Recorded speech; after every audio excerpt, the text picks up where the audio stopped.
Okay, 5 o'clock. Shall we call the meeting to order, folks? Yes, and we're recording. Great.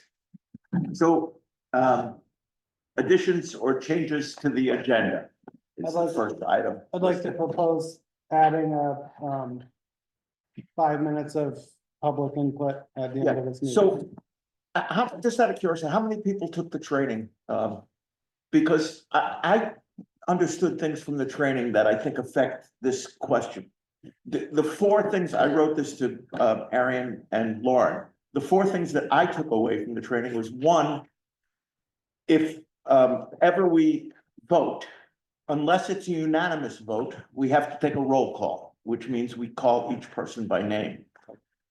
The other thing was that they discouraged us from adding items to the agenda at the last minute, saying that people who from the town or anybody listening has a right to know what we're going to be discussing before we're going to discuss it.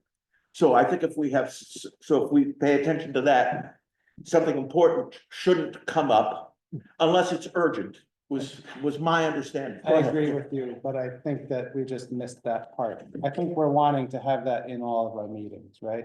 The public comment period is what Walker is suggesting adding as a standing agenda item, which I also took and as a thing we need to include Yeah, I from think that we training. forgot it. Right, and Yeah, they I'm said sorry. put it in Yes, other yes, yes. business is what they said. So I think we could put it in other business. I think the question for our group is if we have a specific period, if we should put it at the beginning or the end of the meeting. I think that would be. I think we were talking about the end last time. Yeah, we did Okay. say Does that. that And sound we should just okay? have a sort of standing 10 minutes for public comment. Obviously, it can go on longer, but as a standing item. Yeah. I Okay. think so, The yeah. Okay. Third thing, the fourth thing is slipping my mind, but the third thing was that we need to post the draft minutes. Yeah. Not Even if they're do what we draft. had been doing, which is waiting till they're approved. And there was a fourth thing. I have it in your email probably. Let me just see. It was.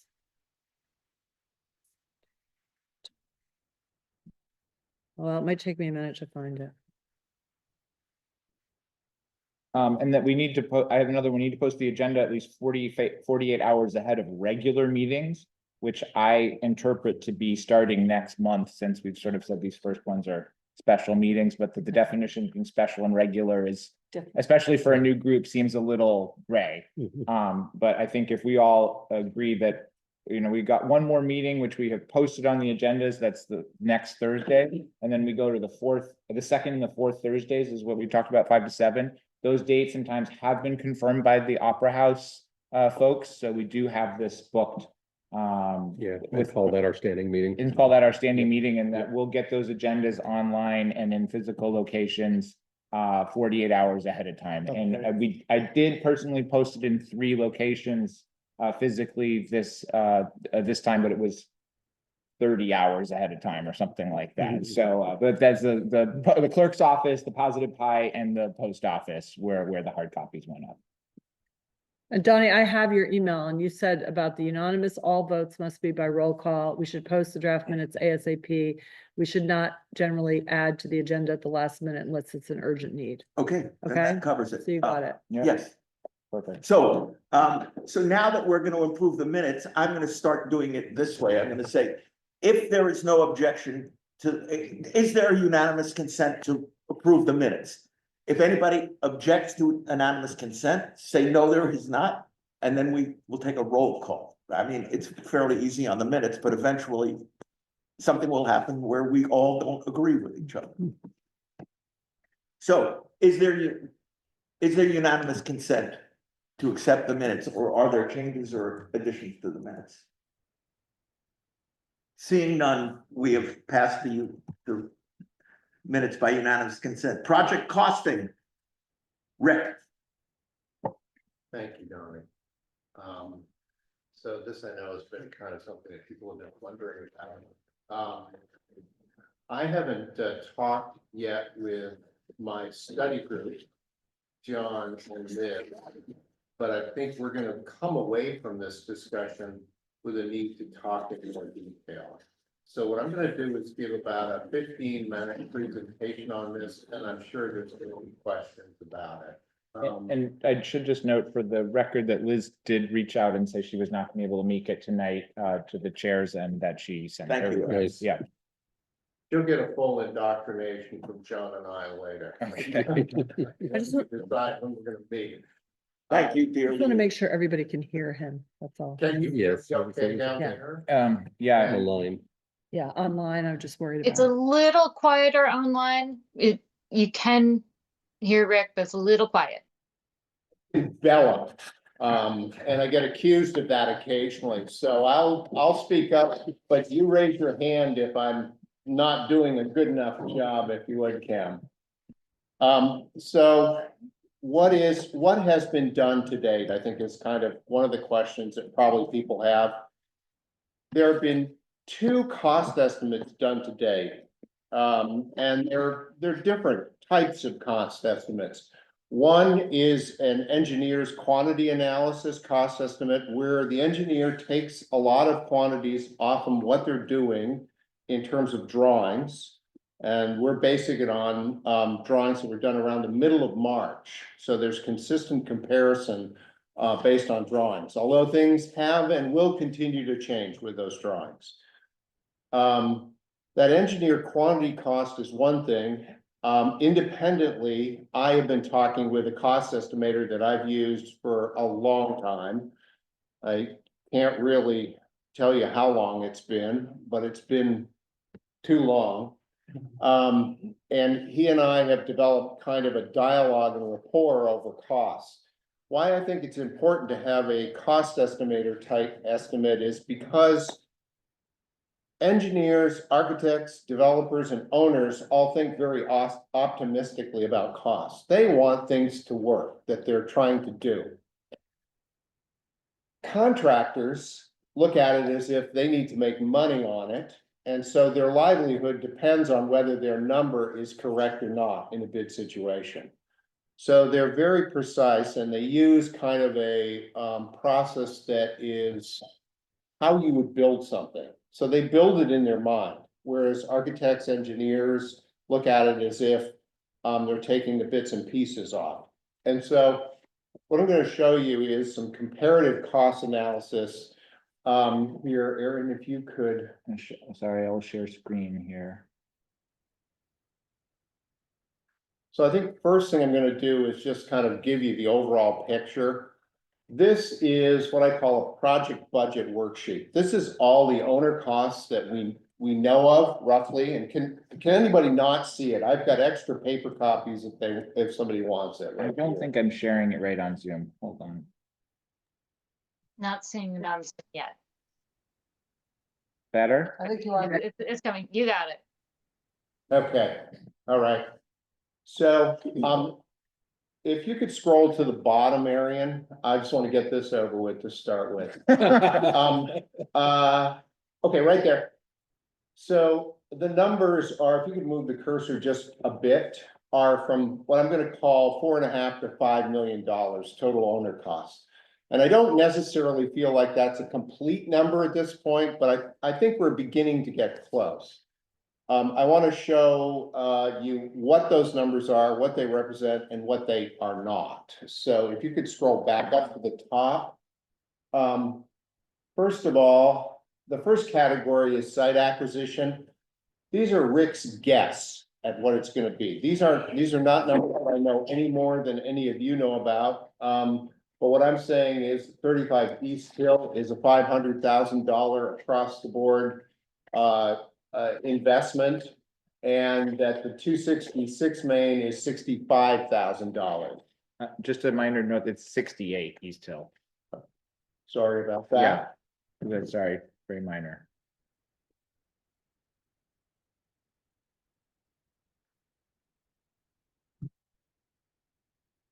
So in addition to that, I've done a building relocation. My understanding is that the trailer on Main Street would get moved to one of the new sites as part of this process, so that the people that live in the trailer are not unhoused by the process.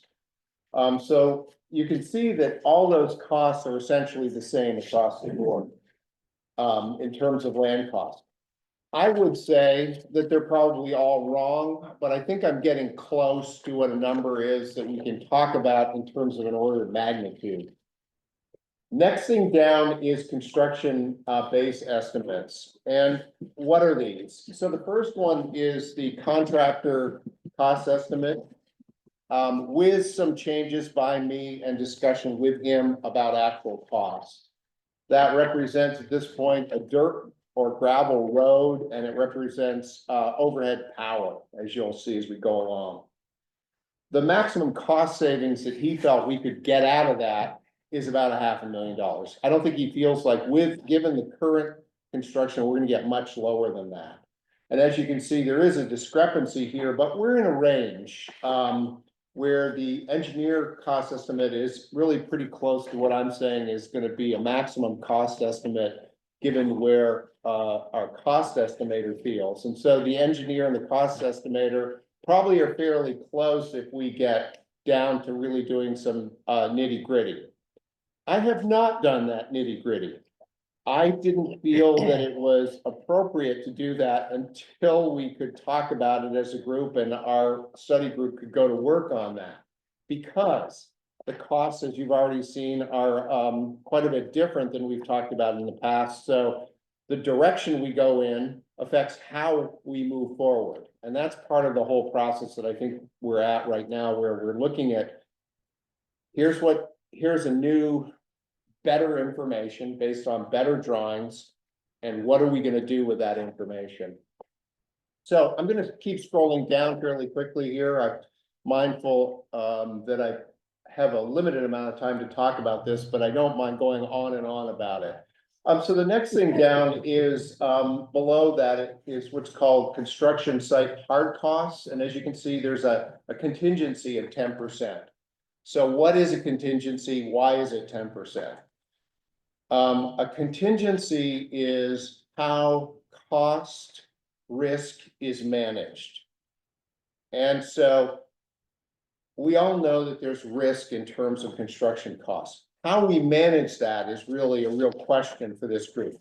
What do we think is risky? How do we manage it as a community, and what's our level of risk? If it was a developer, they would look at that risk very differently than a public entity like a town does. And so I think that that's a number that I often use, building and site. To be frank, a lot of the risk is in sight. So we may want to talk about specific risk factors as we go forward. But that increases the number by 10% to 3.7 versus roughly 3.3 million. So I'm going to keep scrolling down through some of the fees, what are called soft costs. Those are other costs associated with doing this. Where there's a yellow, I'm not sure, or I don't know. And believe me, there could be math errors in here still. So, we're going to scour through that in our study group to make sure there are not, and talk about ways to move forward with these costs. Right now, I have an estimate of 130,000 for phase 2 engineering. The phase 1 engineering and the costs associated, the revenue that paid for the phase 1 are not in this. So there's a lot of things that are not included in this that have already been spent. We do not have a GMGC fee. If a construction manager were to work on it, we'd be paying them a fee to start with. So that's an additional cost, especially for what's called pre-construction, where they work on the project to start with before construction starts. Right now, I would say, why don't we just treat this as if it's a bid and have that discussion of whether it's CM or GC bid later on. It just seems like it's premature to talk about that. Wetlands, traffic, and other. I think I added traffic down below somewhere. But we've got another $7,000 there. The 1 and 2, 7,001 and 7,002 is just artifact in my table, and I apologize for that. Right now, we're assuming that permits aren't applicable, NA. The water supply, I believe there's a state fee for the water supply hookup. Not sure what that is. That's a Rick guess. Other permits and penalties. this is one that we learned when we did a walkthrough out in the wetland area of the site may be different. How it's different, what we're gonna do with it is probably a longer topic of conversation. I've got a $70,000 placeholder in there right now. But we've learned that there is a replacement cost for wetlands at the federal level. And we think we are going to incur those penalties. And we cannot in fact move the road away from John's house because we don't have the logical background yet to say to the Army Corps of Engineers engineer that indeed that makes sense because it's a higher wetland impact. There may be other wetland impacts that we want to discuss, and there are state fees which are going up here soon, and we may be subject to a yet larger fee. Clerk of the Works, I put other professional costs in here. We may opt not to do them. We may find volunteers to do some of these jobs. We may do this differently. I've got a placeholder in there for it. Clerk of the Works, I've got $40,000 in there. I figured a certain amount per week for a 10-month duration of construction. 10-month duration of construction is up for discussion right now. It is not clear that that's it. There's not agreement between all parties who've looked at the costing that it is a full 10-month construction period. Owner's project manager. Some projects of this size would decide that the town cannot take on the role as owner from a day-to-day perspective.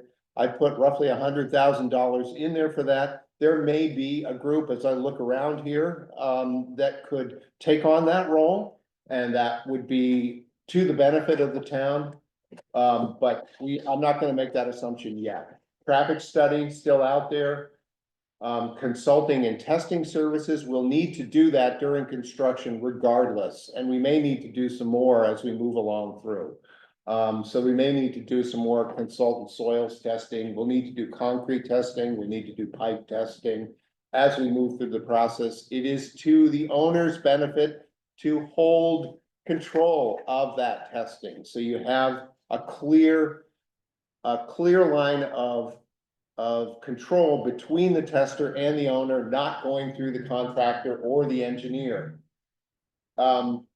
Right now, I've got legal services for real estate and organization. That's a kind of an omnibus category that we've discussed of being 51.6. It's not a real tight number yet.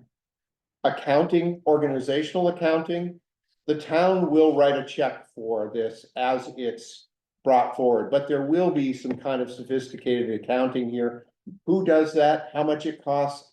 I don't have a placeholder for that. I don't know a good number yet. Surveying, there's additional lot and boundary surveying that's needed. Soil borings and test pits, we will likely need to do some more of those, although we have done some, and it is potentially more complete than not. Archaeology. Right now, what we're going to be doing is tilling the ground out there fairly soon in an area not within the wetlands, as we learned yesterday or 2 days ago. And that area will be tilled, and somebody, probably a couple of UVM students, will walk it looking for arrowheads or whatever they look for that I don't understand. If those are found, then we'll go to another level of archaeological testing for the site, is my current understanding of it. The subtotal of all those is $230,000, as you see. Doesn't really vary from one to the next. I haven't done the fees based on a percentage of construction, but rather a fixed estimate. So if we keep going down, there are other carrying costs that the owner has. I've put the utility costs from GMP as a carrying cost. That's not exactly accurate. Usually carrying costs are the power that it takes to run the process and the utility costs during the project while we still own it before individual people do and it's turned over to the town. Liability insurance. Insurance right now is a big mystery of life to me. Do we need owners? What do we need for insurance, to put simply? Do we need builder's risk? Should the contractor carry it? it is not a question this group should try to answer unless you have very deep knowledge of construction insurance, because it's complicated and the town already has certain things that may well cover what we already need to do. Bank bond and legal, we've stuck that in above, and property taxes. Who will pay the property taxes to the town while the town is doing this? Presumably, there will be none, but I don't know and understand that, and there is, if there is a, you know, I don't know who pays that, but presumably the project will need to do something with that. So that's $570,000 worth of additional cost, total from above. Working capital, I haven't put anything in there for day-to-day expenses and how that might be different than the overall cost, and is there any amortization that needs to happen or arbitrage, and can we do that? So I'm just really not sure about that. And replacement reserves or a capital fund that a town might do. I don't know what the town does, what they're gonna want us to do specifically for this. It's new. Presumably, there won't be valves failing or fire hydrants that need replacement right off. That's not a warranty. So presumably, that's not something that the town is gonna ask for. I love them, but towns oftentimes don't do them because they're complicated to explain. So that's, if you keep going down then, I think I just have postage under this category. And keep going. And so that's, record drawings, and I'm sure there are more owner purchases that we're gonna have to stick in here. That's kind of an omnibus budget category of purchases that we'll need to make as we go along through here that will be billable to the project that we'll want to account for. I put record drawings in there. We have theoretically dumped that, I believe, on the engineer as a cost.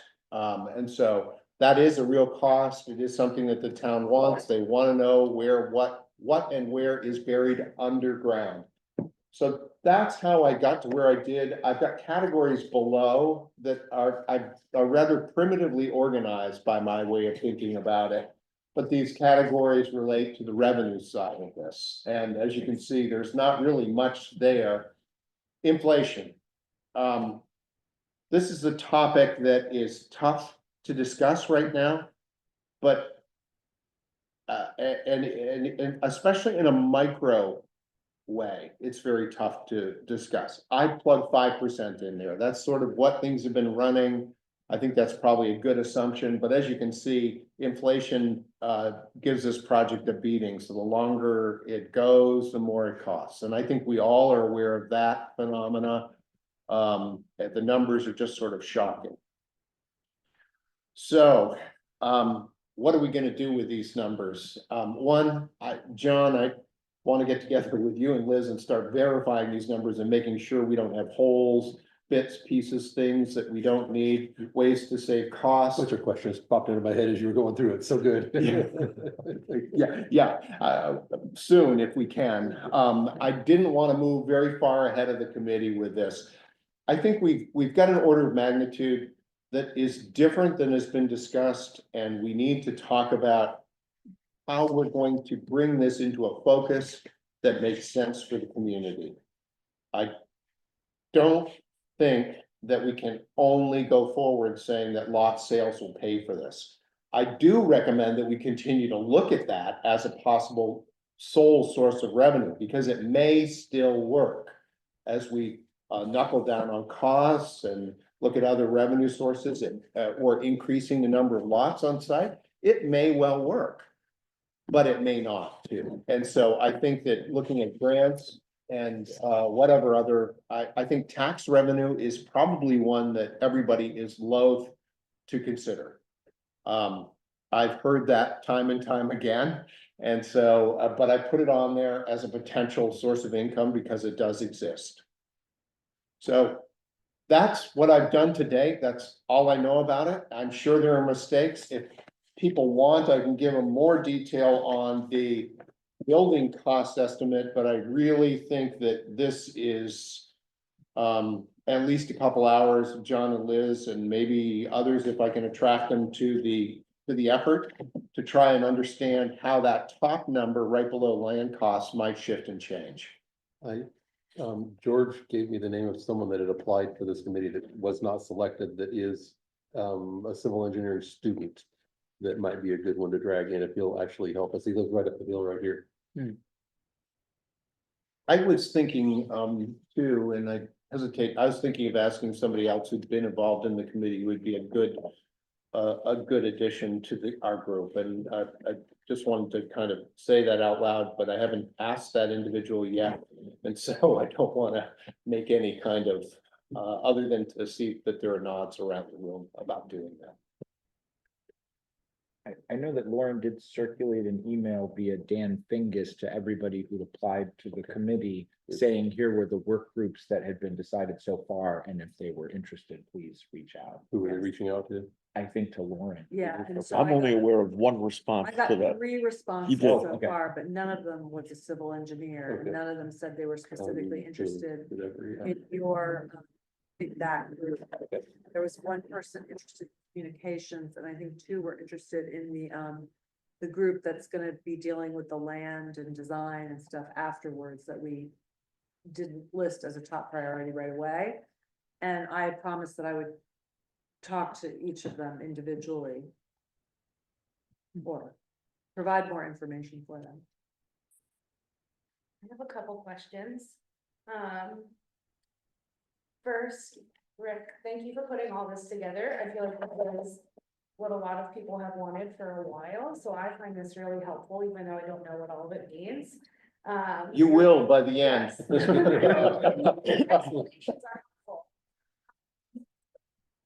Will you make the edits that you mentioned, like the address and a couple of the numbers that needed to be adjusted so that I can include this in Yeah, my notes? yeah, sure thing, Okay. Christie. I think people will be. Yeah, happy to no, have this that's for fine. me. And then the second question, I forget who, but someone in the community asked me if we're only opening it up, only opening the work groups up to people who showed interest in being on this committee, or if we're opening it to the general public. Do people have thoughts about that? Has that already been decided? I thought we decided that was the first round of asks and then we can go beyond that. Okay, Yeah, Yeah. I That was think, my Sounds understanding. right to me. I think that was also my assumption, just because that's a pool of people that we know are already interested in engaging in some way. that makes sense. Thank you. Others? We ready to move on? Good job, no questions. I feel like I did something wrong, John. Arian, it's project updates for you.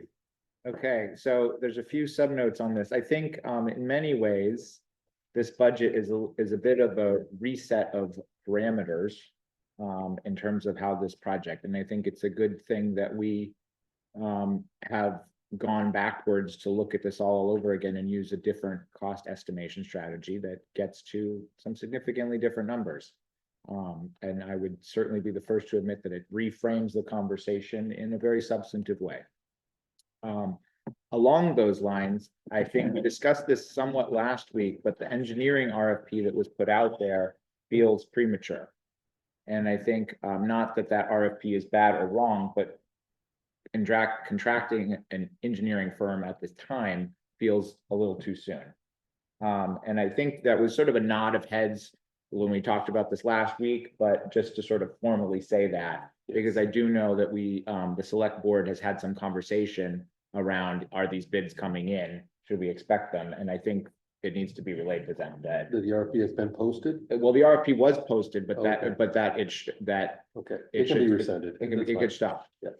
But can I just clarify that RFP was for it's phase 2 engineering, right? Just to be specific for the minutes.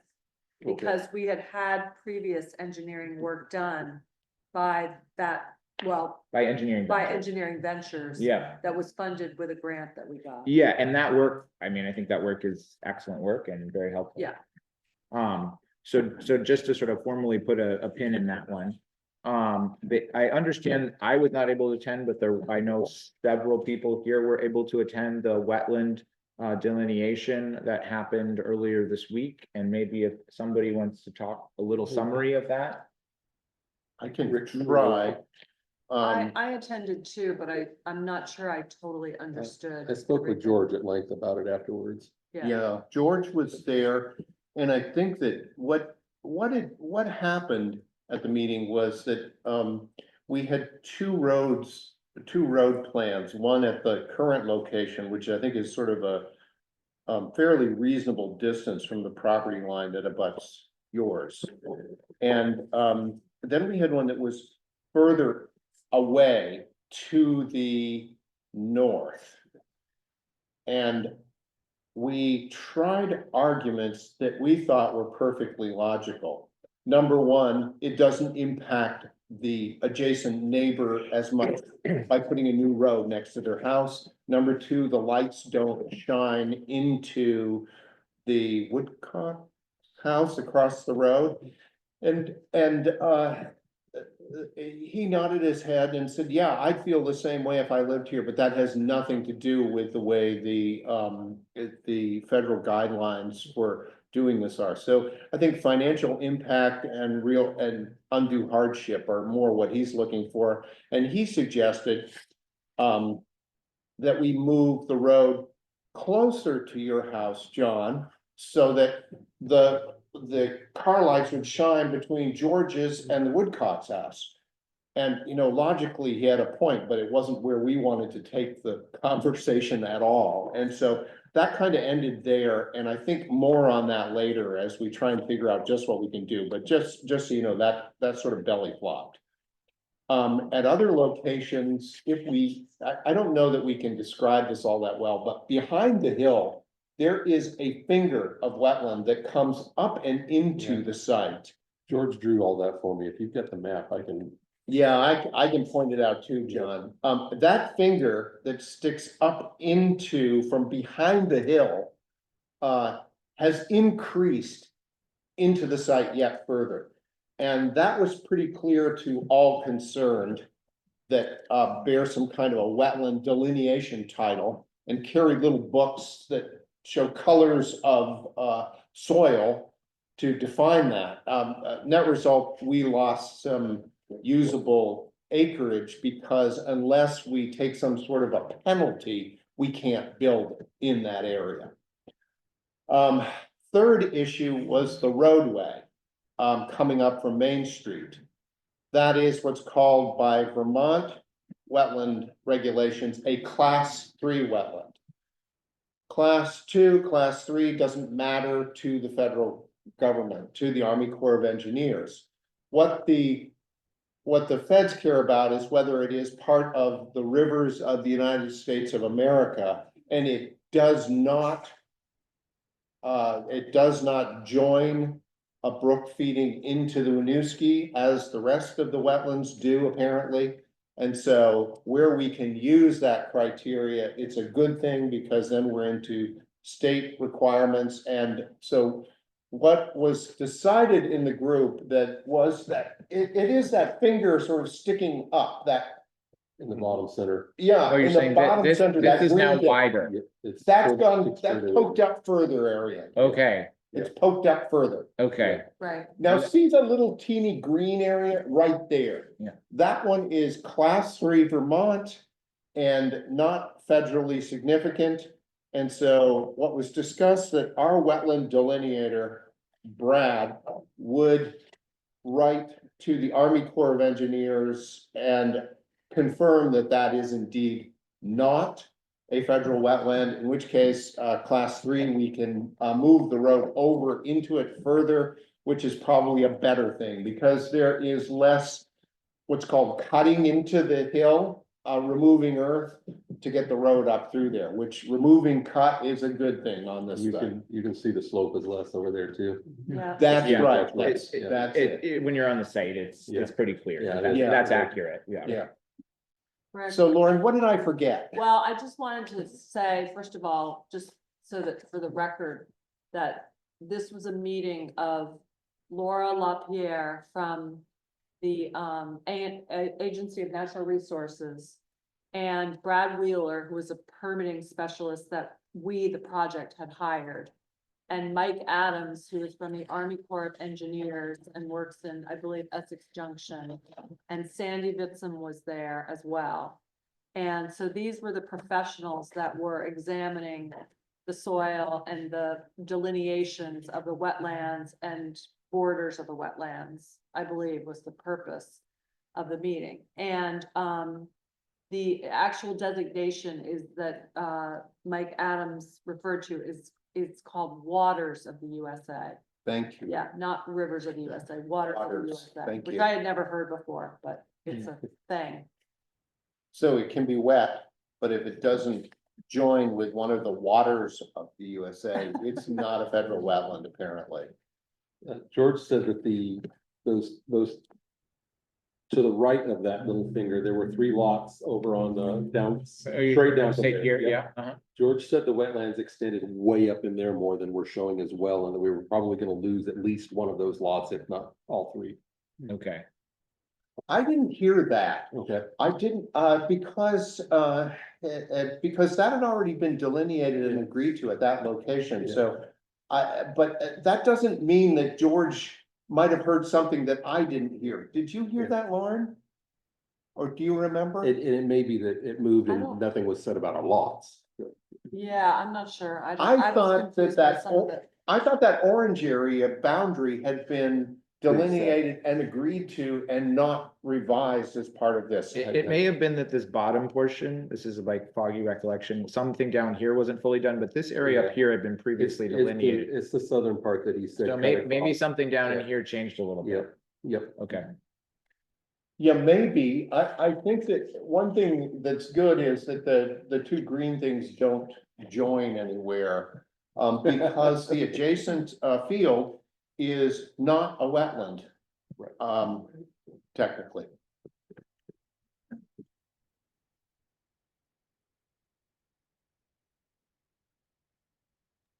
Can I ask a question about that visit? Was that the final delineation? I understand that it started in the fall, but there were things to tie up, but is that it, or might there be more? My understanding it was it, except for making sure that that class 3 Vermont A&R wetland is clearly defined as not being a federal wetland. That was the last step that needs to happen. Otherwise, it's done and complete. I'm not sure if there is additional delineation that Brad Wheeler it needs to do still. So I think we may be getting more information. And that could be the discussion that George was having with you. So did they flag the edges? How does this get transferred onto a map? By GPS, Okay, yeah. So he's gonna walk it, tag it, and that will become the edges. I think they call it a data sheet, and I think that's what Brad may have done already after yesterday. That he gives the coordinates to the engineer and the engineer places it on a map. Yes, Oh, yes. okay. Yeah, that's what There's a happened. chat up there that's fine too. So I don't know if there's a question. Oh, that was fun. Okay. Do we know when that map or data sheet, whatever it's called, will be provided? Did they have an estimate on Well, that? There was much discussion about federal cuts and something about being, somebody being their own peer reviewer. And a 6-month maximum time frame once the data sheet is submitted. Well, that was Mike Adams saying that the application could take up to 6 months, but that often it was a lot less time than that. But I think that there's a question about the follow-up item on that.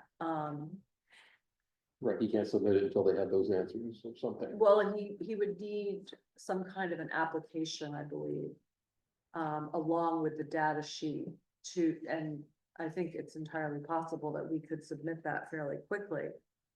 I think we need to give Brad, as a group now, we need to be giving that direction I think it would be good to refer that to the permitting group, which is also the construction group. I hate to say it, but I think that, Did you see that bus coming there? yeah. You know, and, yeah, so I think there probably is gonna be a little bit of getting up to speed on some of these issues and then essentially making a decision about how best to proceed associated with some of that. That's probably a quick call to Brad. Yeah, Yeah. I think it's fairly quick. Okay, Um, and I am authorized to do that, so go ahead and make that by this group, I assume. Okay. So there is another pending matter, which is the UVM archaeology study on the eastern side. I think there's a pending question about this because initially, the only part of this land that was subject to federal jurisdiction that requires and therefore requires an archaeology study would be the wetland area where the road is going. And so that is why there has been initial scoping related to archaeology that Rick mentioned, where they till up some of the ground and they look for artifacts. If this project does decide, if we do decide to move forward with pursuing larger federal grants, we will need to rescope the archaeology study to be inclusive of all of the land, and it would be a larger process. And so I don't know if it, my impression would be that it's better to do it as one go rather than piecemeal, but I don't know that. And I do know that there is some, they build a calendar, and it's good to get in the calendar and sort of make a decision about when we want to start that work. And so there are these are a number of questions that these are sort of pending things, which I think in some ways it's good that we haven't pulled the trigger on any of these things, because I feel like there's a significant reframing of some of the conversation.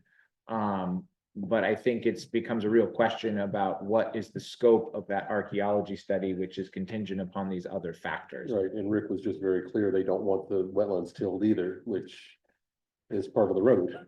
Do I have that correct, or do I have that incorrect, Arian? Do you know? I'm not 100% on that. I don't know whether it's just till the area adjacent to the wetlands or not. I mean, there would seem to be a little bit of a conflict between, oh, they want the wetlands to not be disturbed and they want to look, but you know, the federal government in their silos doesn't necessarily it doesn't all line up all the time. So I'm sorry, I don't know the answer to that. So,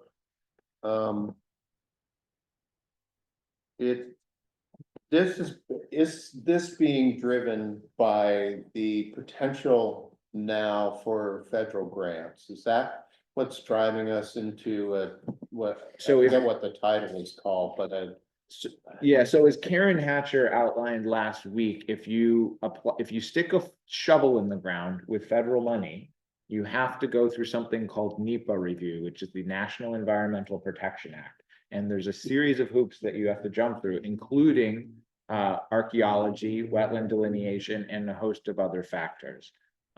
So if we were to decide to pursue that avenue, we would probably want to reach out to the UVM archaeology team and ask them about, hey, what would this look like?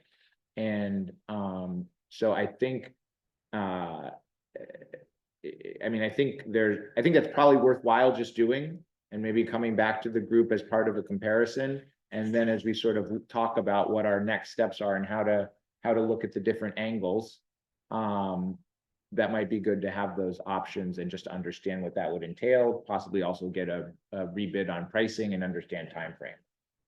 so who has jurisdiction over the NEPA review? Is it the Vermont Division of Historic Preservation? So as I understand it, because we did look into this a little bit, is that when you have multiple federal agencies, for example, or multiple federal funding sources that intersect with different agencies. So for example, if we got one grant and we also worked with state clean water revolving loan fund or something, you know, these are just sort of, and we had the federal wetlands with the Army Corps, the three of them would get together and decide who was the lead agency and what the exact criteria are so that we don't get three different answers of the hoops we have to jump through. Oh, that's nice. Which is really nice, right? You know, rather than getting three different people who all ask for different things. I work for the state, I get that every day. Yeah, okay. So that's how that's been explained to me, is that once we're clear on who the different federal actors are that are involved, they give us, here's who the lead agency is and how the determination is made.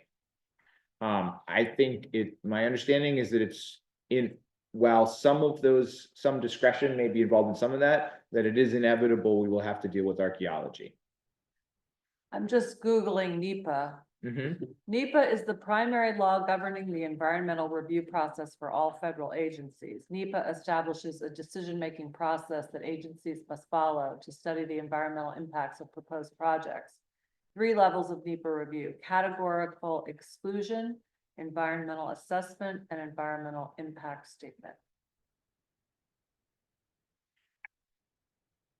And so, I mean, just as an example, the town, as some people are aware, just applied for a $60,000 planning grant from the Community Development Block Grants.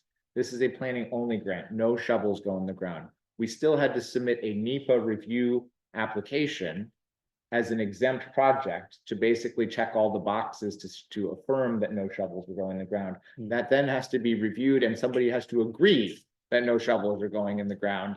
And we can't and the funding cannot be awarded, even if they say they're giving us the money, they can't actually give us any money until that NEPA review happens. So it's a very standard thing to occur, but it is a real thing that is like a thing to do, and that all the federal agencies take quite seriously, is the impression that I have. In your review of the hoops, is the archaeology study one of the main holdups as far as, you know, having hands, say, pillars in the ground? So as I understand it, the archaeology study is a significant one that we will have to do. We are, you know, there are wetlands, there are endangered species. This is not a comprehensive list. There are, you know, brownfields review, and many of these things like endangered species are on A&R state maps already. And so you send them the state map that says this has been looked at already, and there's no evidence in any database from anything that they're endangered species on this property, for example. So that is a box that must be checked. Checking that box is not a big deal. Then there are other ones where the wetland delineation, like we have to go through the whole process of getting it delineated and then getting concurrence from the agency that says, I agree that your delineation is accurate. Things like archaeology are similar in the sense that they have to go there and do a preliminary scope. The timing of that, they could go and till a bunch of land and they let it rain and they find nothing. And then we're done. They find something. How long they have to keep digging after that is nobody can tell us how long that takes, because it depends on what they find. So it is possible that if some things are found, that could take, you know, I don't know, does that mean 6 months? Does that mean 9 months? I don't know. I mean, I don't think it's like, oh gosh, they're in a 5-year dig and they're finding dinosaurs out there. That's a Indian burial. Yeah, unless there's a burial. I mean, we do know that field has been plowed for like 100 years. So the likelihood that somebody is going to find a burial ground that nobody found previously is not that high, but we don't know until we cross that bridge. Yeah. When we did the test pits, just for example, the soil scientist said, he's 6-8 feet underground. He said there are no remnants of any tree roots anywhere in this field. Wow. And he said that means that there haven't been trees here for over 100 years because they break down on that cycle. So it was interesting in the sense of, and you look at old pictures of that area from the Historical Society, there's no trees on that hill. Like that whole hill is just open field. Does that mean the arrowheads have eroded? So there are things that suggest that maybe this isn't a huge deal, but we just don't know until we know. Yeah. And just to clarify something that you said before, with the archaeology study, obviously right now it's very hyper focused on the area where the proposed road would connect to East Hill. Did I understand you correctly when you said if we want to have federal funding, like grants or otherwise, as a part of the funding source. That the archaeology study would have to cover the whole. We would need to, Property. as I understand it, we submit the whole area to a desktop review, which means somebody looks at it by some. They have a database of factors Right. that feeds in and they give it a score. And if it Mhm. hits a certain threshold, and I am, I've seen this one time because we went through it, not because I'm an exhaustive source of knowledge with it. And then they refer that, they say certain areas on here may be more sensitive based on that scoring. And then that is done at the State Historical Society level, and then they refer that to UVM to actually go out in the field and develop a proposal to examine it more thoroughly. Okay. And that's who signs off, UVM signs off yay or nay, here's what we found, and if we need to do more. And so when you were doing this originally, you were mainly directing them towards this one area, or? Well, that was the only area that's required, because the rest of it, again, the only federal jurisdiction was if you cross the roads and that road needs Army Corps of Engineer position, you're now under, permission, excuse me, you're now under federal jurisdiction. And the rest of the area, because at the time was not considered, and the rest of the building area is not a wetland. And to this point, there has been no federal jurisdiction. But if we do decide to go down the road of grants, federal grants, which are, the largest, biggest pots of money, we will have to do this archaeology.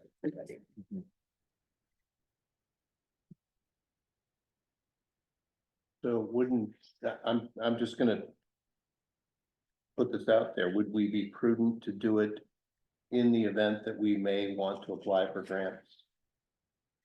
Or are we not there yet? My sense is it would be prudent to ask how much it would cost, and because I think that's free. Yeah, not contract. Yeah, and so I think Yeah. it's more information, it's a proposal from them. You mean the EVMs? The UV, I think may have to also touch base with Department of Historic Preservation. I think it may have to go through some desktop, but I don't think that costs any, I don't believe we paid for that the first time. Has anybody made contact to an individual at Historic Preservation? Yes. Do you know who they contacted? Yes, I can tell you that.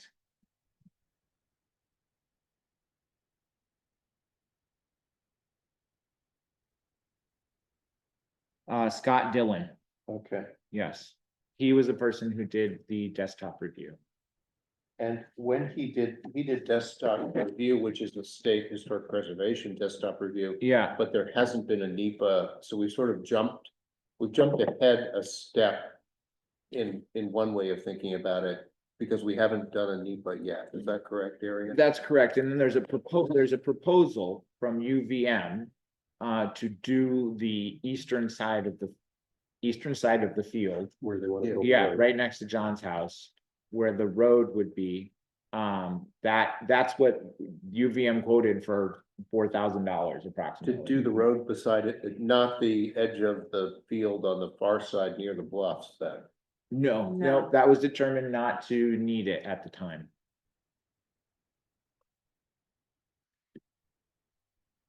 Interesting. But we can't, unless I'm misunderstanding, we can't spend money on Right. without the town. We don't have an allocation. So- no. Right, and if we spent money if we did spend money, or if we came up with money to pay for it from a private source or something like that. For this UVM thing, it would, if we then found out later that we were definitely needed to do a NEPA review, the UVM work would not qualify in any way as NEPA review. It wouldn't add anything substantially, would it, or would it? I don't know. I'm sorry, I'm not quite sure I follow your question. Well, I'm just trying to figure out if we spent the money on even if we could spend the money, and we did spend the money on the UVM archaeological assessment, it would not in any way alleviate the need for the future NEPA review. It's part of the. It's part of it. It is part of the. Yeah, NEPA it's an review. important part. So it's money spent towards the NEPA review. So Yeah, it's not like a total waste of money. yeah, I'm just that- trying to figure yeah, out. That's my That's understanding. what I'm Yes, trying to figure out too. Yeah. I think, you know, I mean, you know, given the need, you know, given our charter to develop a plan that's credible. And faced with the fact that the revised cost estimate with more details is significantly higher than the original estimate. You know, I think Rick made a very good point that are there some, you know, the revenue side of this is a very important part to look at. Also with all the caveats that cost estimation, there are some things that will become clearer as we move forward. It seems almost certain that a viable plan, given the facts that we know right now, will include some form of grant funding, in my opinion. I agree.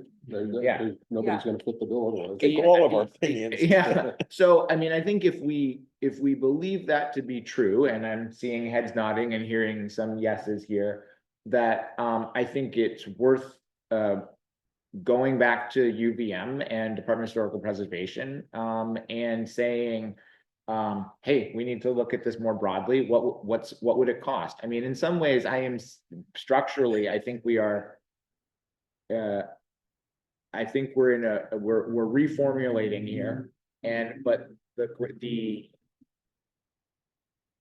avenues, as Lauren said, it is sort of inevitable that we go down this path. That doesn't mean that we are going to pull the trigger on it, but it does mean that we need to ask for it. We need a plan. What would that really look like? How, and what's their time estimate? And, you know, and what's their schedule?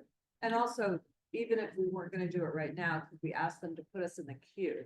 I think that may be an important thing as well, because I understand that they do this, it is seasonal work. I don't think, Right. you know, they're not doing this in the winter time or when the ground's frozen. And so therefore, I think their schedule does fill up and we probably want to and know what our, you know, sort of drop dead decision date is and get us in the queue. I'm happy to pursue that and sort of report back to this group or specifically the permitting committee, just because I have some familiarity with the process so far. Yeah. But I would recommend that we do that because there's no cost for asking the question and it's more information that I think we need. And if we are lucky enough to get a community development block grant, are we allowed to pay for the NEPA study with some of that money? And if we did pieces of the NEPA study first, then we might not be able to reimburse it. I'm guessing, I don't know. My understanding is that we would need to do the NEPA study and the block grant will not pay for it. There are some other funds and this is, there, you know, I think in our budget committee, which I'm part of, and I'm trying to remember, but we need to look at some other funding as well, which are there two things that are in the state that I think are really good sources of money that's relevant for this project, and that is the state drinking water fund and the state it's called the Clean Water Fund, revolving loan fund, and clean water means sewer. Just, well, I guess, I don't know why they use that word, but that's the way they do. That's, but that is how it is. So there's the drinking water revolving loan fund and the clean water revolving loan fund. I guess they didn't like having sewer in their signature line or whatever. So, but those funds, because a significant portion of this project is water and sewer line. Those funds do have advanced funding, some of which is forgivable for these kinds of studies. And so I have had preliminary conversations with the two people at the state level who manage those respective funds. And I think it would be a good topic for our budget group to look into a little more seriously about what options might be along those lines. Arian, I'm still caught back a step. Yep. Sorry about this. Yep. But how do we know the scope of archaeological survey if we don't do the NEPA study? How do we know what the scope of archaeological dig will be without the NEPA study, given the federal requirement for the NEPA study? Are we caught in any kind of a catch-22 over there? How I understand it is we give them the map of the area. and they sort of run it through their analysis, and they say, here's how we want to approach that study. NEPA, Yeah, NEPA, so I would say hierarchically, NEPA is like the controlling language, and archaeology is a subcategory of it that will sort of always come up if a shovel goes in the ground. and so if we start down with a subcategory, do we know what the scope of that subcategory is without doing the NEPA survey? I believe that to be the case. Oh, okay. Yeah, Okay. I think they look at the piece of land and they say, and I'm not totally clear exactly how they score it, but they say, here's how we would approach looking at this site. So we don't need to do the NEPA study first in order to know what the archaeological costs are. That's where I'm going. with it. My Yeah. understanding of NEPA is that NEPA is like a checklist. Yep. And we have all these things, so in and of itself, it is nothing, it is the compilation of all of this other information. Is that helpful? I think That's so, the way I because would then, see it. Yeah. then we could make contact with Scott Dillon and say, okay, so we're clear on the scope, here's what we're gonna ask the Division of, or the, School of Historic Preservation at UVM for a scope on. Yeah. And a timeframe. Yeah, and I then don't, move forward I think without the NEPA. I think it is self-contained enough to ask them that question. And defined enough. And defined enough, Okay, yeah, that thank was you, my thank my you. sense from looking at this the first time around on that road section. Thank Was you sent them the map of the wetland, and they said, here's what we wanna plow up, and this is what it'll cost. Do Native American, outside of archaeology, do Native American tribes come into that study as well?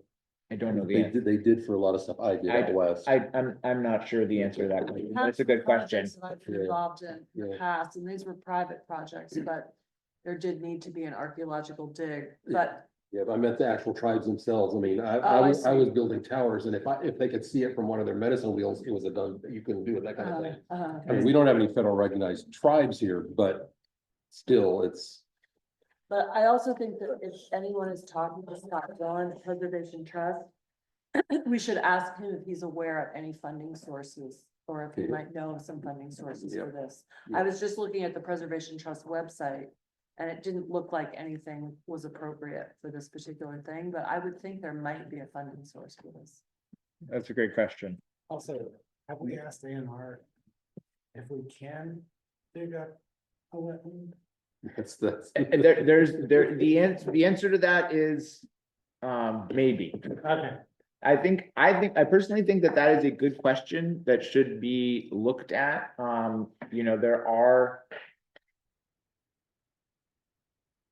We obviously are digging up a wetland to put this road across, and that has been considered acceptable by all actors, but given significant justification. That does not mean that other areas are not worth asking about. I would say I sat in a meeting with ANR, very congenial, but asking for more of the wetland area to be buildable area, because in my mind, the more buildable area, the more the fixed costs get spread across more lots, and the better the whole basic math of the project pencils out.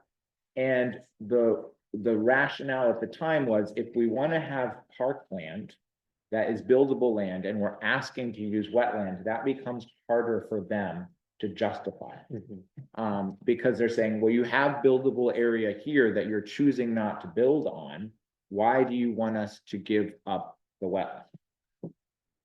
If we had a different design that said, well, we just hypothetically that says, actually, there's very little public land because we have to build on all of it. And we need to maybe build on some more to make this project pencil out. This is totally hypothetical. That becomes a different conversation, is my sense of it.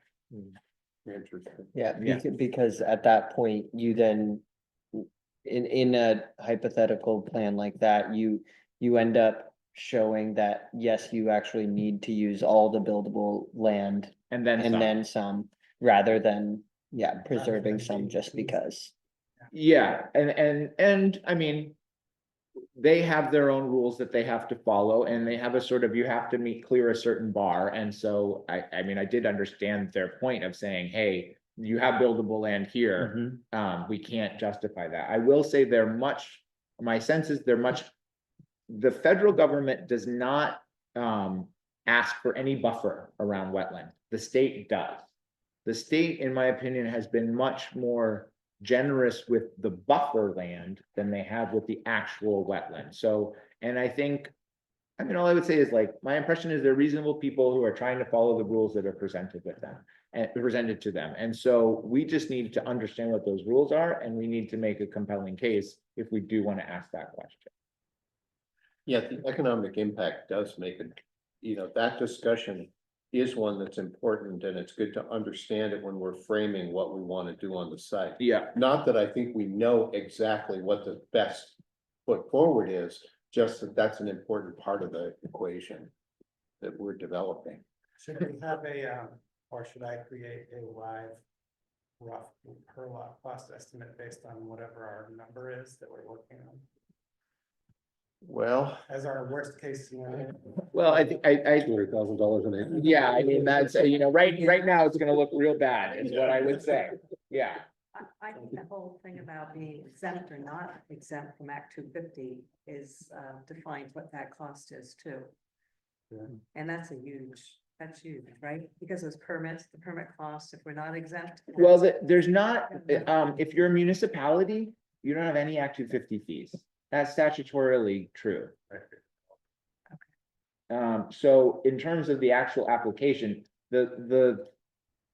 I have been through an Act 250 permit once for a very different project, and my sense of that was, you do have impact, you have certain fees that you have to pay up front, but a municipality, again, is statutorily exempt. Okay. And the thing that my sense of the Act 250 process is that it's time consuming, not that it's necessarily expensive. Okay. That was my It is. feeling of it. I It mean, is. you can end up, you could spend a lot of money if you wanted to hiring experts, but I found that in making a case to the local board, which is 3 people, that they were generally reasonable people who, if you made a reasonable case, it wasn't that you needed to hire expensive lawyers or an army of experts, but that the process is slow. Unless you're building a radio tower in Vermont. Yeah, well, yeah. So I mean, I think the Act 2, it's a real question. But in terms of does it significantly contribute to the cost, my sense is that the wetland penalties are potentially way more expensive Yeah. than Act 250. Yeah. so. I wrote just down as- my action item. Okay, you're on that. I'm gonna Okay, follow up thank with you. UVM. Yeah. Thank you, and we'll circle back to you on that. Yeah, I hope to have something for the next meeting. Yeah. And just for the sake of the notes, that's you reaching out to Scott Dillon. I'm reaching out to exactly, to Vermont Historical Preservation and UVM.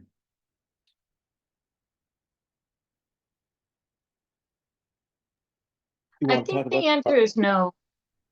I think the answer is no, but I wanted to ask real quick if the use of a PUD where you trade off being able to concentrate the density of lots by preserving open space, does that come into play in negotiations with wetland delineation or potentially archaeology? I thought maybe wetland, because if the argument is that, well, you have this unused space, actually it's not unused space, it's a part of the deal of the PUD, to the best of my understanding.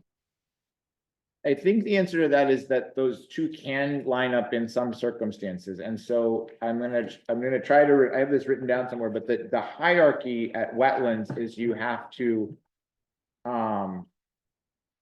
is basically you have to demonstrate that you have minimized the wetland impact as much as is possible before they will allow you to go into what they call compensation, which means that if you're using a certain part of the wetland, you're compensating with another way. The interesting thing, in my opinion, is that the state has expressed significant openness to compensation by permanent conservation easements or other avenues such as wetland restoration on other lands, including potentially the lands that are in the village that are going to become town property when houses are demolished. Right. But that the federal government said that they had no interest in discussing that, and I don't understand why, but it was kind of like, we don't, I don't think that's a good fit, and it could be for very good reason, but my impression was, and I was somewhat, I found it somewhat mysterious, the state was like, oh yeah, this is definitely something we can look We at. talked with Sandy about that, and she indicated that if you went that route, that it wasn't a 1-for-1, it was like 10-to-1 for the offset. It's, so I think it depends on different criteria. So they have a whole table, which I have seen and I honestly did not understand. So like, it's like, it's like conservation equals this, restoration equals that, and there are different ratios based on different factors based on what's there. So it's, there is a logic to it, and some things are worth more than others. So all that is to say is that, there is a potential for alignment between conserved areas and such as would be sort of encouraged by a PUD, plain field level PUD zoning and wetland permitting. I just want to make sure that everybody knows that PUD stands for Planned Unit Development. And I have a question about the fees, which they refer to as in lieu fees, right? Is that correct? Yes. Those, when I asked, where do those fees go? Where does the money go? I think it was Mike Adams who said that the money, he said the money went to Ducks Unlimited. That's correct. That's correct. Ducks Yeah, Unlimited. they go out and they build wetlands in some other part of the country instead of us doing it here, which the state of Vermont, I think frankly, they'd like, well, we'd rather see wetlands restored here, but the federal government has their own set of priorities. Yeah. Yeah. Anyway, by my opinion. Okay, so moving on to the next one, project timeline. I think, I'm sure everybody is digesting some of these numbers, which are new to all of us. And I think there's it is very, in my opinion, it is fair to say that given the information we have, there is no avenue for this project to move forward with construction in the near term, as had been somewhat contemplated originally.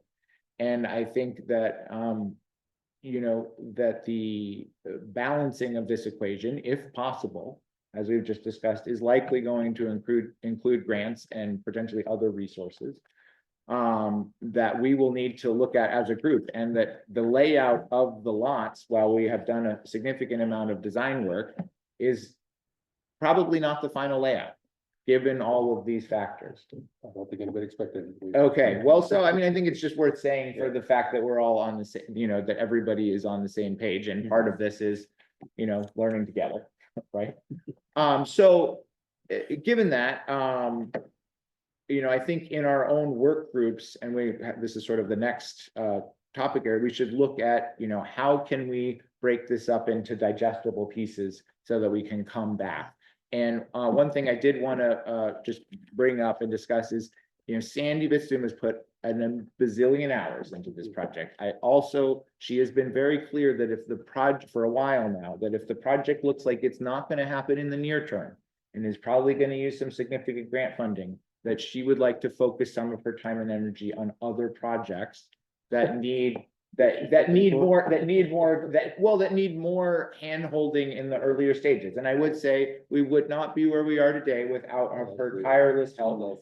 And she is definitely, there's a few things, I had a call with her and Donnie and Lauren yesterday. There are a few things that she wants to continue to sort of be involved in on the sidelines, but she does think that in terms of her significant involvement, that she wants to take a step back, given that we are probably in a little bit of a reformatting phase at this time. So just wanted to make that clear to everyone. Yeah, and she did say that she would make available all of the documents and resources and contact names, et cetera, that we need to move forward. Yeah. She continues clearly to be incredibly supportive of this project and will do, I believe, what we ask. I think so too. Yeah. Yeah, she's very passionate about this project. Or not just what we ask, but let me rephrase it. She's taken on a bunch of jobs that she wants to get finished. Yeah. Is more accurate way of stating that. Yep. Okay, how does the project, are we ready to move on? How does the project move forward, given the project goals? Lauren, are you leading this discussion? I don't think so. Wait, we didn't. We need to learn. Yeah, well, so- Hey, so long as it's not me, I'm okay. Agree to affect you too, though, right? Well, I mean, I think, well, it seems like we've heard from people or we've seen nods that when Arian has discussed the fact that the timeline will be different, that people are sort of concurring with that. And so I think that we just have to think carefully about, you know, what we're proceeding with in the next month or so. And I think that getting the work groups going, some of the work groups going would be a good next step, but particularly the one that Rick and John and Liz are in to look fine tune the numbers. And I think that there were some people who expressed interest in the other committees. I guess I do want the direction of of this group in terms of how I should follow up with those people and what the process should be to determine, you know, whether they should be on the committees or not, that kind of thing. And I think we continue obviously to have to be in close touch with Karen Hatcher about what's going on with the block grants. And I did get an email from her that said, I didn't quite understand it, but it led me to believe that we've heard that the DR draft plan, DR. The disaster relief, that's the special CBDG allocation. the Okay. Special block grant allocation. Okay, will be released on Monday, April 21st. That's next Monday, is that? Yes. Okay, So, and this was in reference to the letter that I had drafted, which I released to the whole committee this morning to the Senate, two senators and the representative from Vermont. She was saying basically we might want to hold off on that until or it might be that we want to revise it slightly once we see that plan on Okay. Monday. So I think that makes sense Mhm. to wait on those letters until we see what happens on Monday. Okay, And the only feedback I had on that letter was after I read all the way through it, by the end of it, I had lost track of what the specific ask was. I think it ought to be restated at the end of the letter, Okay. specifically what it is. Yeah, I mean, we did ask at the end to have a staff person. Yeah, but I can, there were a couple changes that I Yeah, think people thought. I saw that. I figured I'd just tell you. It's fine. How can we make the ask more salient? I'm just thinking of, you know, we need a certain amount of money to make this pencil out, but how do we get there so that that ask has meaning in a numbers way? I think you have to keep fine tuning the budget.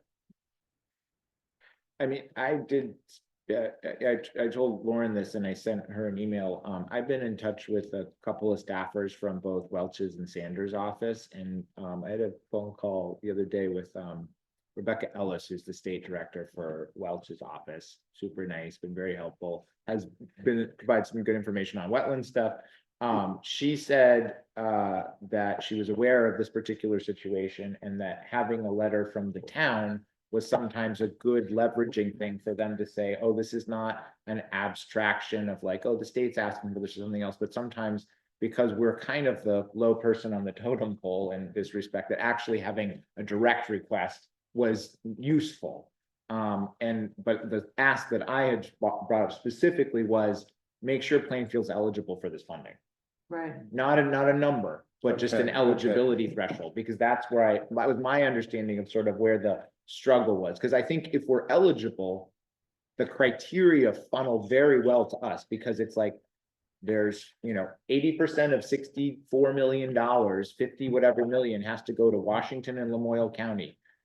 Yeah, Each t- there's- 57 point something. There's, any town can ask for up to $10 million. We're in the top 5 towns. Like, there's not a surer thing that you're gonna get in a federal grant. And that's what we find out on Monday, eligibility. That's how I understand it. I know. I mean, are you saying, Rick, that you think that the letter would be stronger if we were specifically stating the amount of money that we need to complete this project? No, I'm just asking what we needed to do, because I think at some point it may be that we need to show the need, but if we can not do it yet, that would be excellent, and we'd have some time to think through that and make Yeah. sure that we're balancing the needs with affordability, with a fit on site, with no impact on tax base, or other than a positive one in the long term. I mean, these are the goals that we'd like to really have some time to think through, I believe. Yeah, and I think we also have to balance it with the other needs that the town has for the funds, and we yeah, can't, She was very clear of that. yeah, so, and Yeah, she has not totally revealed, you know, to me, her thinking on that. But I think that's a very important part of the mix, but Karen has specifically stated to me several times that this project is really, she believes fits these guidelines really well, that The first stated priority of the whole is thing is housing. housing and Yeah, infrastructure yeah. for housing. housing and infrastructure, so- which we are both. Yeah, Yeah. and so, you know, we hopefully, I would encourage us to say, to give Lauren permission to send a letter as, you know, modified as she sees fit after you consult with Karen and get the green light. I mean, I would say that based on my conversation with Rebecca Ellis, but I also think that your point's fair. I think the right to say, we'll wait and see what happens Monday. Do we need a vote to do that? No? Does everybody disagree? I think I would feel most comfortable because Karen sort of said, let's wait till Monday. Sure, no, I'm saying, I would, Yeah. I would say, No. yeah, I would say we, just that Yeah. everybody says green light, just Yeah. go ahead, Yeah, you know, once you, yeah. if you think it's the right thing to do, Yeah. go ahead and do it. Okay. Yeah. Fine. Yeah, and potentially, like, if you make significant changes or alterations to that letter after talking with Karen and seeing whatever's out released on Monday, just like throwing a message to the group to be able to look at it one more time and Sure. I mean, I don't anticipate making major changes. Yeah. Yes, of course. I know that on our agenda here, even though it's not specified who's talking about this, there were some possible work group directions for consideration and discussion. Yep, that's next. Yeah, sorry. No, go ahead. You, You know, just because I think this comes back to what, you know, okay, we have this big nut to crack here. Like, what are some ways of breaking it into smaller pieces to try to look at how to find anything out?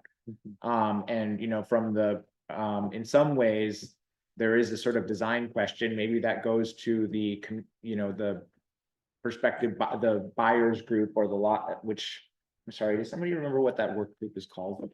We have 4 of them. We've got the construction permitting and budget, the budget, the communications, and then was there a separate one that was like a buyers group?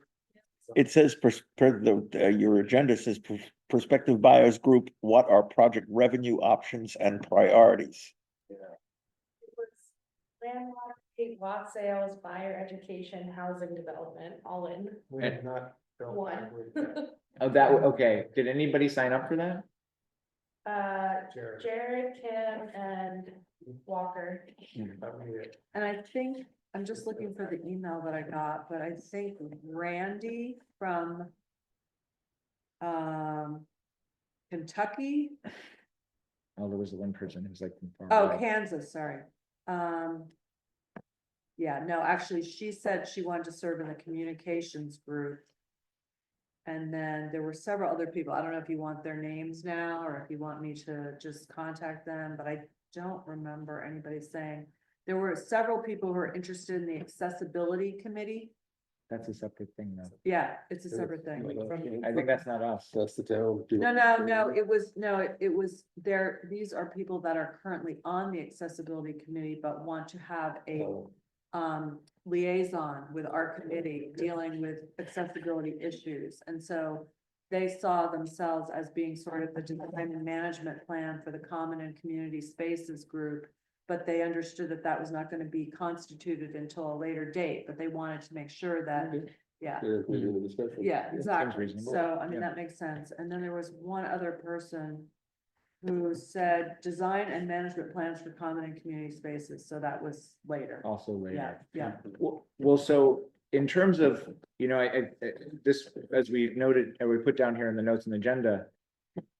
I think if there is a way of taking the designs that have been brought forward and so a lot of the intentions and community input that's gone into some of those designs about prioritization. I think there's a real question that could be examined by that prospective Breyer group about what, you know,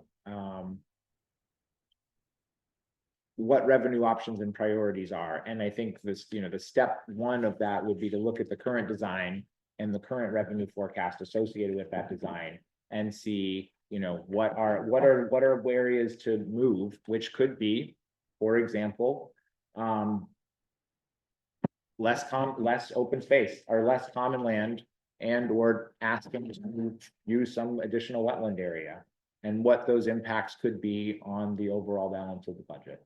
I can nerd out on it. So I think there's I think that would just be making sure that you have all the existing info. And, you know, That'd be really good to know at this point. Start thinking about it. That'd be really helpful. Well, I mean, ultimately, I'm the coming original from a estimate different was 2.5, perspective on and we're this. covering that with lot sales, so we're really only 2 short, right? I mean, I think in theory, yes. You know, but 2's a lot. Yeah, it is. It You is. know, Just so, putting it out there. It's yeah, fine. no, but I mean, I think you're, I think that is, I think that's the logical place to start. Yeah. You know, just you know, I think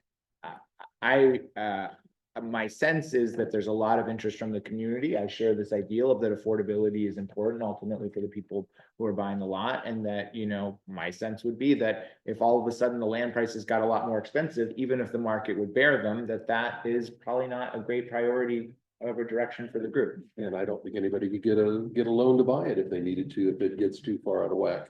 I mean, it's a tricky thing. Yeah, I mean, even you know, people who are buying, even though the market's up there, a lot of those people who are buying at the upper end are all cash deals. Yeah. Yeah. So that is in and of itself a sort of difficult phenomenon. So I Yeah. kind of have a question to the group. I'm hearing that we have to look at our revenues for the existing design that we have now.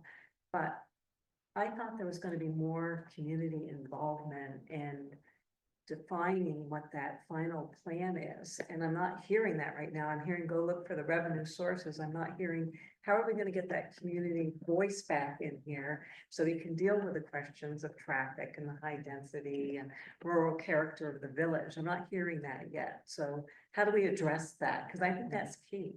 The outreach is definitely Yeah. part of the communications. I feel like that's important, and in my mind, something that we'd have to not necessarily consider before or after this, like projecting the potential cost or revenue from the design as it stands, because you like using that as the base of what we know now, to try to get a sense of, you know, what could come from lot sales makes sense to do in conjunction with trying to, engage more community input. In a way, coming up with some sort of way to communicate what this plan costs per lot or break out those kinds of things is a way to approach the community. Yeah. You know, if we're kind of engaging them without any specific information around the current design, I think it's a lot harder for us to all come to agreement. So, if we can really, I mean, having clearer numbers is a huge part of it. Taking our existing design that has buildable square feet and unbuildable square feet per lot. Yeah. And figuring out some weighting of what that cost might be. And then being able to communicate those numbers like, okay, this is a sketch. This is what it would look like if we had this kind of grant funding. This is what it would look like if it's the worst case scenario. currently versus the best case scenario currently as far as construction costs. And then we're able to engage with the community around, okay, with the prospective buyer, I'm one of them. What's your high threshold number? Here, you know, Right. what's affordable? Mhm. So, and then we can also concurrently have that same conversation about, okay, so if we want less density, what does that do to the affordability? Does it make it out of range of does it, eliminate one or two of those things that we're charged to do, which is to make 3 house people live unhoused by the flooding, and then also do affordable. So if those two things fall off because there's other competing factors, those are all balances, but we can't do those balances, I think, until we have some numbers. So I think the first charge is to get the numbers and be able to quickly build a way to show what those numbers will be in real life. Right, no, I agree, I mean, I believe everybody wants to see numbers, that's what we've heard. And then we can have that conversation. with the community. Well, I also think it's important to just focus on the scope of work and the specific items that the select board asked us to come up with. Because I think that we have to come up with these things before we can kind of go to the next stage in terms of getting community input, because I think we have to have choices to offer people in terms of, you know, what they think is acceptable and want, and we can't really do that till we move to the next level after this budget I discussion. think there's also gonna be a little bit of a dynamic that's tricky, is that, you know, we could come up with a budget where we said, okay, well, this means we need to come up with X amount of money for grant funding. That doesn't guarantee that we're gonna get it. And while people may say, oh, well, you should just apply for more grants so that this thing works out, like, Yeah, that may be a mandate, it's an unfunded mandate, like how, you know, and if our job is to try our darndest to come up with something where the ends meet, then we're gonna need to just, you know, be as candid with ourselves as we can about that, about the limitations that we may or may not have. And I think probably working closely with the grant group on some of this budget stuff about, you know, how to manage those larger town priorities, because I mean, I hope we're eligible for the CDBG block disaster relief. I think we've got a great chance of that, but I also know we have a lot of priorities right now. Yeah, and a lot of those priorities that we're kind of ticking off, like archaeology and whatever, are kind of like. That's gonna happen no matter what, whether we have 10 houses on there or 40. And so I think there's a lot of control work that can happen where we're setting up the feasibility of this project by ticking off those things that can be ticked off that aren't affecting the community engagement portion. And then at the same time, we're coming up with numbers so that we can start presenting stuff. And then we're also doing those 4 deliverables that, you know, is it possible? Does it meet these goals? And that's, you know, our charge is to see that. It's more of an advisory. I mean, one thing just to put out there on that public engagement is because, well, we don't have a huge turnout tonight. I think if we're really looking for if we can have some good trade-offs to discuss input on, I would really hope that we could promote that and get people to show up and participate in that conversation. You And know, I would like yeah. to work on some of the math. I don't know if it's possible, but I would like to functionalize a lot of those numbers so that we can quickly plug in, you know, what if a number changes, we can quickly see, you know, how it affects them. We could do at some point like what the legislature does with a public hearing.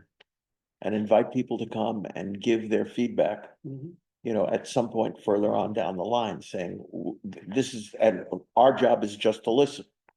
Not to say anything, and have any number of members of the community come and testify. And our job will be to hear all that. And absorb that, you know, in whatever way we do, so. I mean, that's one possibility for that. I think to get to it though, I like Walker's idea. I like the idea of creating options that we can test as a group first. Yeah. And we all have different ways of looking at it, and that's why we're well assembled, I think. So we can all kind of test it in different ways, because there's no one part of this that really is gonna float this completely. It needs to be much more holistic. But it's hard to react to something unless we know it's a complete enough idea to be theoretically feasible. We can all say, well, we don't want any of, and pick an issue, but we don't know that it's holistically feasible until we pull it all together and say, well, here are 3 ideas that could work. Now, what do we all collectively think about these? And I think getting to that's gonna be kind of difficult. I know with some of the variables with the cost estimated, we're gonna struggle with that as well. I mean, doing the quick back of the napkin math, I mean, we're talking 4.5 million to build on 5 acres, do the math, it's $1 million an acre, Yeah, you know, without offsetting anything. it's averaging out at 30, a lot, but So, that's not bad for sewer and electric and water.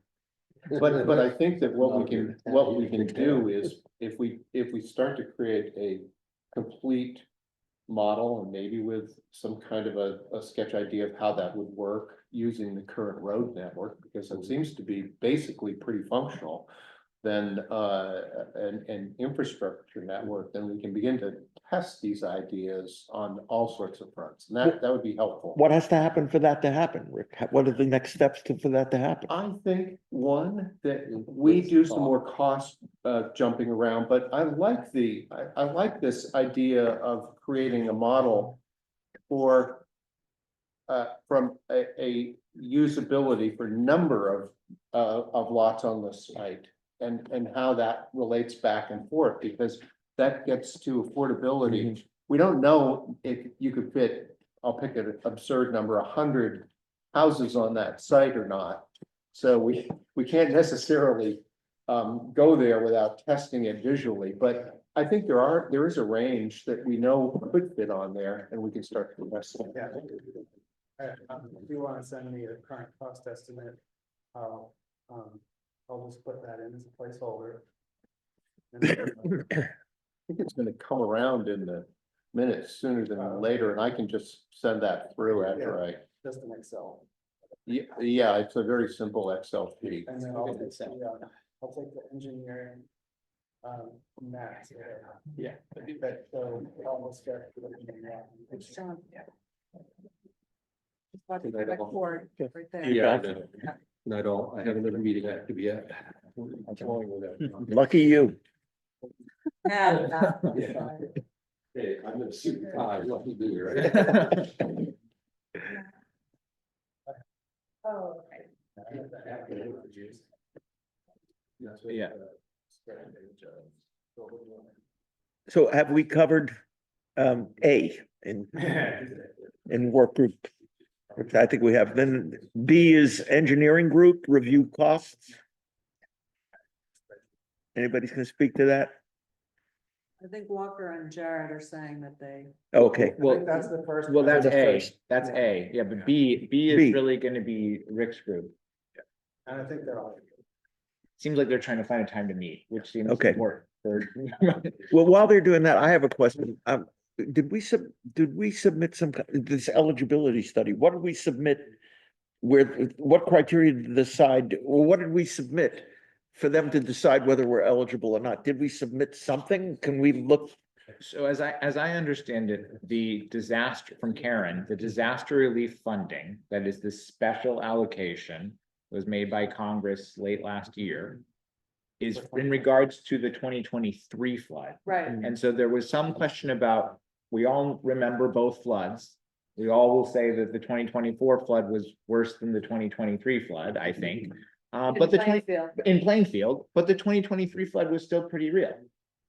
And so I think there's a question of, was Plainfield damaged enough in Right. 2023 that we're eligible for this funding? I see. Yeah, and Okay. from what I understand, when Karen presented or provided her update to the select board on Monday, is that she doesn't even know yet what the actual eligibility requirements for that funding are because it hasn't been released. So she's kind of in a holding pattern until That's really. presumably Monday, when that's released, and then she'll have a better understanding of what the actual like checkbox Mhm. eligibility requirements are. I think we should get 5. I think we should get 10. I mean, I spoke to Doug Farnham about that, and he said we should apply for as much as possible. Mhm. My understanding is that the. I'm talking about the 10, Yeah, but my understanding is that it's not an all or nothing grant application. right? That you send in your list and what you want to do, and then there's a conversation. Mhm. So I think there's no penalty by asking for more and Yep. proposing more projects. That was from Pat Moulton. Right, said and, that, and yeah. also Doug Farnham said that as well. yeah, He's like, which you is- should put in Put every in possible everything. thing that you need. And the other thing I have a question about options is, do we think there are some private donors that might step up? Not necessarily local, but some deeper pockets out there that are interested in climate change. I'm thinking, It's a work. foundations. I think we have, Uh, I mean, we have some examples, being that we did get some money already, and I think there's possibility that we can keep looking, particularly for some of these early funds. Like to try to get some more studies going. But, once we start talking about very large amounts of money, it's, I mean, getting $10,000 is, it's not $1 million. Yeah, Yeah. I mean, so 80% of the money that's given philanthropically in the United States is given by individuals. Yeah. And that includes the Quest. And there are many, many foundations now that are driven by individuals. I'm trying to remember the latest stats, but the stats are released every June by Giving USA. And I mean, I think that it's unlikely, I think it's less likely that donors from far away would be interested. I know who the usual sort of prospects are in the central Vermont area who tend to fund things in Plainfield, et cetera.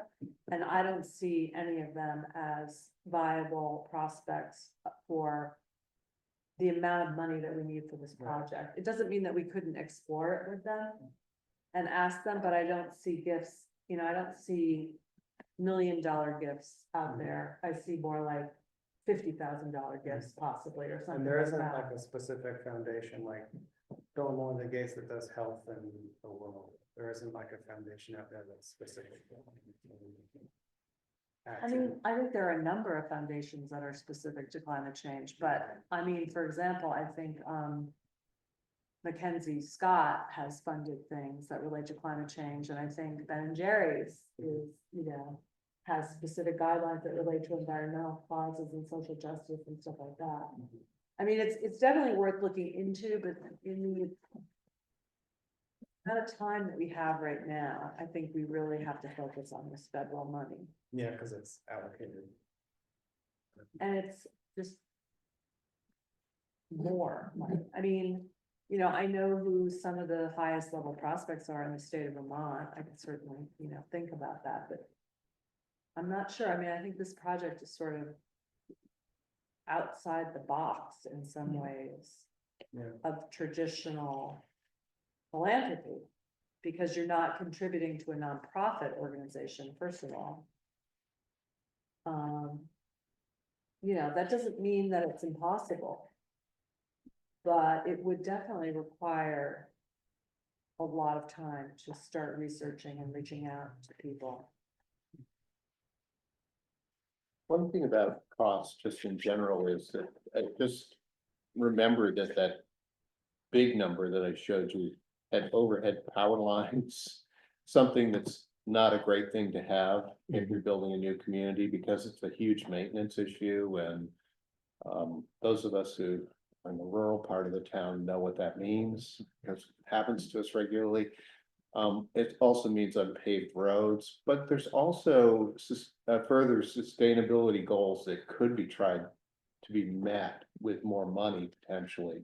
And so, first of all, I'd caution against asking for too little if we want to do some of these other things. from grants, but also that if we wanted to try and put a solar array in to help power some of the neighborhoods, because it might be tough to put it on the roofs, that might be a worthwhile additional cost for an environmental group. But you know, it's a lot of money to ask. This is it's a big nut.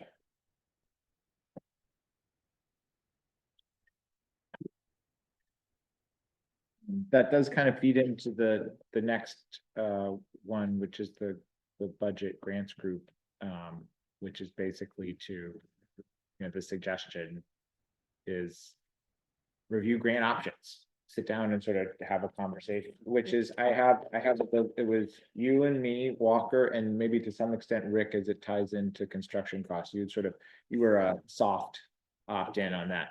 Okay. But I think, you know, just getting together with our groups and sort of seeing what's the range of options.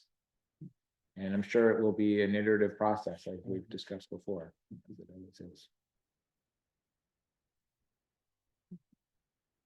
Yeah, I'm gonna, if possible, work on this costing thing and numbers first. Well, so I'll send you the revenue, because it ended, the most recent revenue model was essentially broken down on a per acre basis, because it became so challenging to like make all these different lot size configurations and so just to say, like, per acre of buildable land, this is the general revenue model. Yeah. Because there were so many questions about, well, what happened if those two lots merged into one, and then how do you reprice it, and does it change the budget? And that way it just became, not to say that that's the right model, but it became easier to talk about. Yeah. Because you could say, well, it doesn't really matter because it's priced on a per acre basis. I think that's good for budgeting convenience and conversation. My own feeling is that every lot that's a standalone lot has a certain base value by virtue that it's its own lot.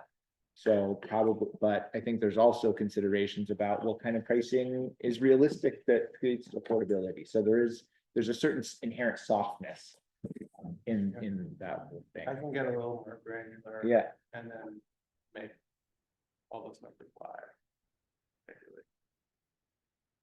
Yeah, I continue that spreadsheet. Appreciate it. Right. Great. I think that's the whole thing, folks. I think we Is did there this anything on- else? I think we did this to the minute. I didn't hear you. 93 minutes, yeah, we're 10 minutes over, but we planned to say, you know, we said hold 5 to 7, so, you know, then we put a short. We could ask for public comment. Yeah. Yes. We should have. Is anybody from the public? We have one. Alicia, yeah. You think she can hear you? Can you say it louder? Yeah, we have, just if there's any public comment from anybody in the audience or on Zoom.